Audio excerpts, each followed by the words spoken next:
Compute the infinity limit. Let's say you're given this problem.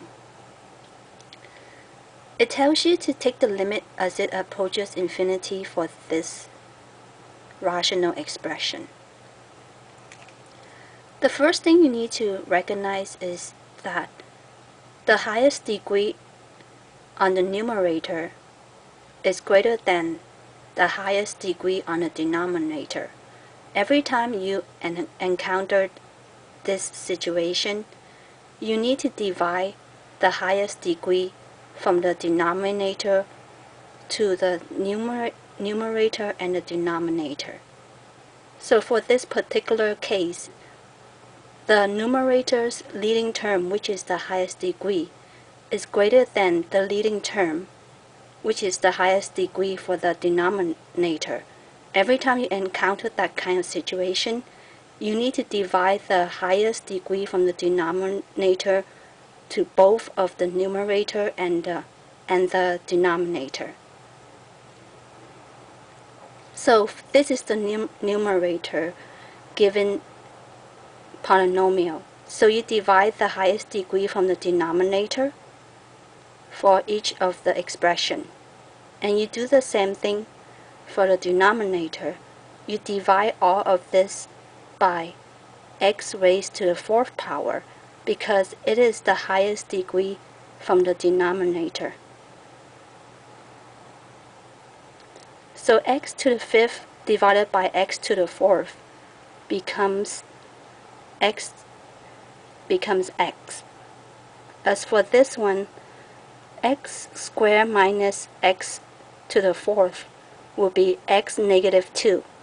So you put a negative 2 on the denominator to make it positive. Every time you have a negative exponent, you need to put it onto the denominator to make it positive. As for this one, x 1 minus x to the 4th will be x equals to x to the negative 3. To get rid of the negative, you put the x to the 3rd on the denominator to make it positive. So for the numerator, the whole answer will be like this. As for the denominator, x to the 4th divided by x to the 4th will cancel out to become 1.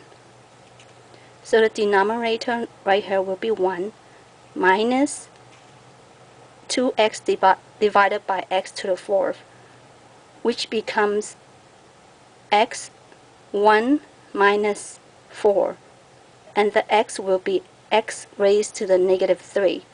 To get rid of the negative 3, you put it on the denominator to make it positive. So this is how you get the x to the 3rd. It's the same concept for this one. So once you solve all the algebra for this particular limit, the next thing is to take the limit for each of this expression as it approaches infinity. So if you take the limit of x, it will reach infinity. As you take the x for this 4 divided by x squared, it will become 0.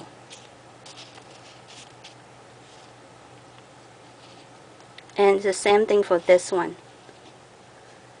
And the same for this, it will reach 0 because if you take 2 divided by a denominator that's very large, it will reach 0.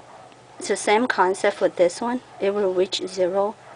3 divided by a very large number, like to the exponent of 4, it will reach infinity.